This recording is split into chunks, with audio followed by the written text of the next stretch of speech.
प्रणाम साइटस्ट ओडिशा शिशु खाद्य प्रकल्प कार्य करुवार समस्त प्रतिनिधि मान को आम साइटस्ट ओडिशा तरफ आह्वान करुचु।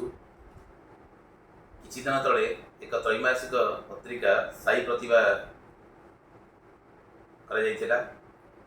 एथिरे अनेक किछि प्रतिभा परिचय देइछन्ति किछि लेखनी मनरे जा हेउ बाबा विषय अनुभूति, शिशु खाद्य प्रकल्प विषय अनुभूति, अपपुष्टिर शोषण होता शिशु मान एक वैप्लविक परिवर्तन आनिबा यार लक्ष्य अटे।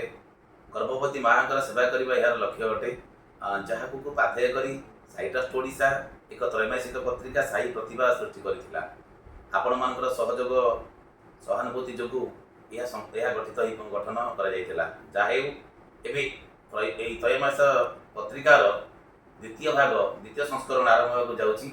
आपण मैंने बहु संख्यार आपण मैंने जदि प्रतिनिधि हिसाब से बाबा किसी अनुभूति कि प्रकल्प भित्तिक किसी अनुभूति, अपपुष्टि शोषण होता शिशु को किसी अनुभूति अनेक लेखा प्रकल्प संबंध में अनेक लेखा आपण मैंने दे पारे। ये लेखा उच्चकोटर होता आवश्यक।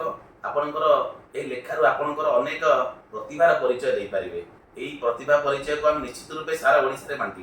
तेणु आसतु त्रैमासिक पत्रिका को स्वागत करी आपण मैंने पुणी एक आपण मान लेखनी मुनरू पुणी एक आविष्कार हो नुआ तथ्य जोटा कि समाज कल्याण काम लगे।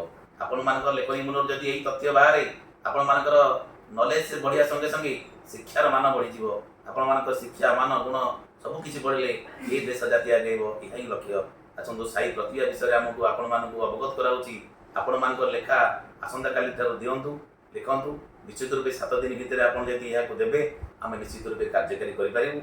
ओडिशार 15,000 21,000 मध्य जो कर्मचारी अच्छा समस्त पाखक पत्रिका जीव आपण लेखा समस्त पढ़ी पारे। समस्त कही रखुच्छी आपण मैंने निश्चित प्रतिभार परिचय दे आशा विश्वास करुच्ची। जय साईराम।